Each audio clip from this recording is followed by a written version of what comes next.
안녕하십니까. 전종희 목사입니다. 11월 5일 매일 성경 말씀 묵상입니다. 에스라 4장 11절로 24절의 말씀입니다. 아닥삭스다 왕에게 올린 그 글의 초보는 이러하니 강 건너편에 있는 신하들은 왕에게 아뢰나이다.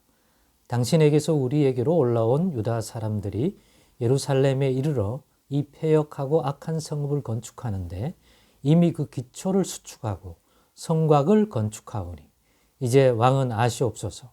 만일 이 성읍을 건축하고 그 성곽을 완공하면 저 무리가 다시는 조공과 관세와 통행세를 바치지 아니하리니 결국 왕들에게 손해가 되리이다. 우리가 이제 왕궁의 소금을 먹음으로 왕이 수치당함을 참아보지 못하여 사람을 보내어 왕에게 아뢰오니 왕은 조상들의 사기를 살펴보시면 그 사기에서 이 성읍은 폐역한 성읍이라 예로부터 그 중에서 항상 반역하는 일을 행하여 왕들과 각도에 손해가 된 것을 보시고 아실지라. 이 성읍이 무너짐도 이 때문이니이다.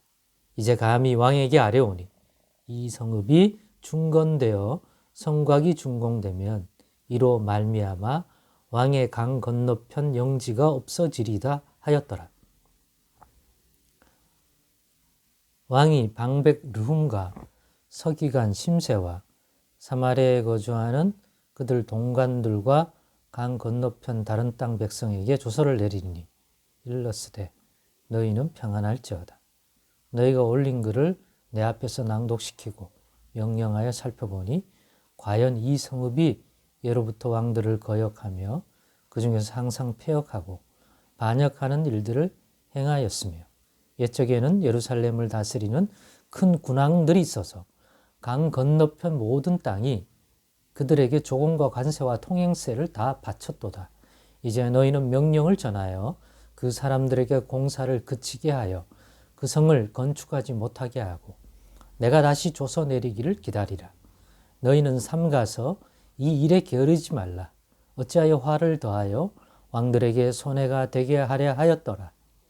아닥사스다 왕의 조서 초본이 르훔과 서기관 심세와 그의 동료 앞에서 낭독되매 그들이 예루살렘으로 급히 가서 유다 사람들을 보고 권력으로 억제하여 그 공사를 그치게 하니 이에 예루살렘에서 하나님의 성전 공사가 바사왕 다리오 제2년까지 중단되니라. 아멘. 네, 오늘은 장애물을 만난 우리에게 요구되는 믿음은 이라는 제목으로 묵상 나눔을 갖겠습니다. 어제 본문에서도 얘기했지만 결국 반대하고 방해하는 세력들이 일어나게 되었고 그러한 세력들로 인하여 결국 오늘 본문처럼 페르시아 바사왕 아닥사스다에게 일종의 투서죠. 그래서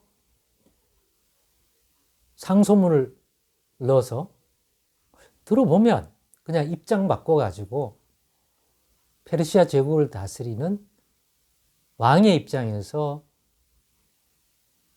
반대하는 성벽 재건을 방해하려고 하는 이 세력들의 투서를 읽으면 마음이 움직일 것 같아요. 맞는데? 더군다나 지난 온 그 역사에 기록한 사기를 읽어보면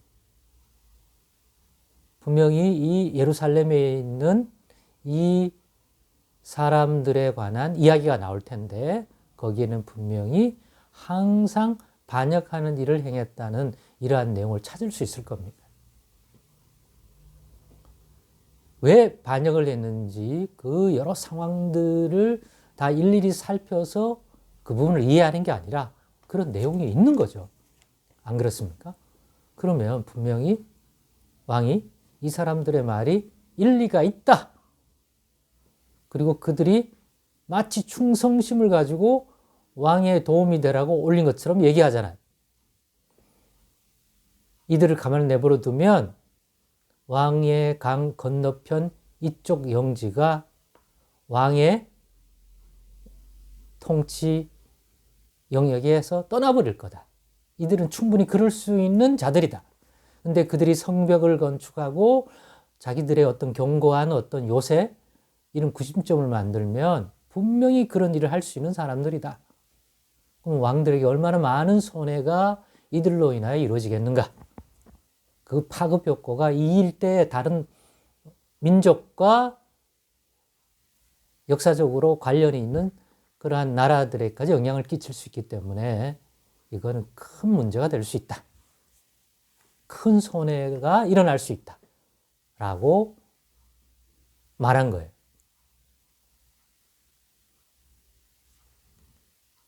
쉽게 동화된다, 또 넘어갈 수 있는 그러한 말 아닙니까? 아닥사스다 왕은 그 말을 듣고 결국에는 오늘 본문처럼 성전, 성벽, 성곽 등 예루살렘 재건과 관련되어 있는 모든 행위들을 중단할 것을 공식적으로 페르시아 왕의 조서로서 내려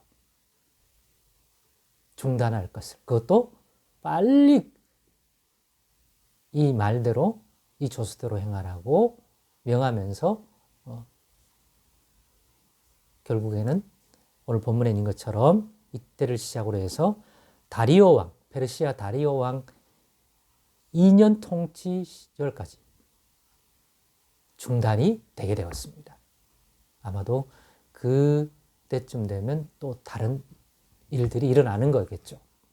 이걸 보면서 현실에는 언제나 넘어서야 할 장벽들로 넘쳐난다는 거 어제 했습니다. 네. 현실은 죄 많은 이 세상은 천사들만 날아다니는 것이 아니라 사탄과 악한 영들이 하나님의 뜻을 거스르려고 역사도 하고 영적으로도, 그리고 하나님을 모르는 육신적인 세력들이 또한 그 부추김을 받아 방해를 놓을 수 있는 것이기 때문에 항상 하나님의 말씀이 성취되는 과정에는 현실적으로 방해하는 것도 항상 일어난다. 기억하자 했어요. 우리가 앞으로 나가려고 하면 이 세상은 자연스럽게 저항이, 맞바람이 더 강하게 부는 형태를 띠죠. 그것처럼 말입니다. 그리고 그 현실에 일어난 큰 장애물인 오늘 이 페르시아 왕의 성전 또 예루살렘 재건과 관련된 모든 공사 중단시켜라고 하는 정말이지 최고의 장애가 생긴 거잖아요. 안 들을 수가 없잖아요. 그래서 큰 환난과 낙심과 장애가 발생한 겁니다. 여기서 우리는 깨닫게 됩니다. 하나님의 말씀, 하나님이 고레스 왕을 움직여서 성전 재건을 하게 하고 바벨론 포로민으로 흩어져 있던 백성들이 다시 고국 땅인 예루살렘과 유다 땅으로 오게 한 것도 하나님이 아신 일인데 이거 중단되는 거 아닐까 현실 앞에? 그런데 하나님이 시작하신 일은 하나님이 반드시 이루십니다. 왜냐? 하나님의 뜻을 거스를 능력과 힘을 가진 자는 없습니다. 그를 마음으로 방해는 할 수 있지만 우리 하나님의 권능과 권세가 능히 그것들을 다스려 하나님의 말씀이 이루어지게 할 수 있는 분이기 때문입니다. 그렇기 때문에 이런 현실 앞에서 우리에게 요구되는 믿음이란 어떤 믿음인지를 묵상해 볼 수 있었습니다. 우리에게 요구되고 필요한 믿음은 그래서 이런 낙심과 좌절할 상황이 찾아와도 끝까지 하나님이 주신 말씀, 하나님이 이루어 주시겠다고 하나님이 이끄신 일이라면 이 일이 그럼에도 반드시 이루어질 것이라는 것들을 끝까지 믿는 믿음이 필요하다. 방해와 장애물에도 불구하고 하나님은 능히 말씀하신 대로 시작하신 일을 끝내실 수 있는 분이라는 것을 믿는 믿음이 요구된다 하는 것 꼭 기억하십시다. 그렇기 때문에 시간적 인내, 때가 되면 반드시 이루어진다. 그런데 다가온 현실은 너무너무 힘들고 좌절스럽고 인간적인 생각에서는 포기해야 될 것 같고 그런 것을 주지만 아니다. 지금은 잠시 중단되어 있지만 반드시 이것은 다시 시작할 수 있는 기회를 얻을 것이다. 왜? 하나님이 시작하게 하신 일이고 하나님이 약속하셨기 때문에. 때가 되면 또 다른 양상의 환경이 찾아오게 하실 것이다. 누가요? 하나님이 그렇게 하실 것이다. 그러니까 낙심할 상황이 있는 현실을 인내로 잘 견뎌내는, 그때를 기다릴 수 있는 시간적 인내를 요구하는 믿음이다. 이 믿음은. 그러니 그 시간적 인내 속에서 많은 어려움들, 핍박들, 다양한 형태의 어려움들이 찾아올 수 있다. 그것도 동일한 믿음과 소망을 가지고 잘 견디는 인내, 시간적 인내, 물리적인 다양한 어려움들을 또 인내로 버티는 것, 꼭 요구되는 믿음이다. 우리의 삶에도 이 내용을 잘 분별하여 적용한다면 분명히 큰 유익이 있으리라, 도움이 되리라고 믿습니다. 기도하겠습니다.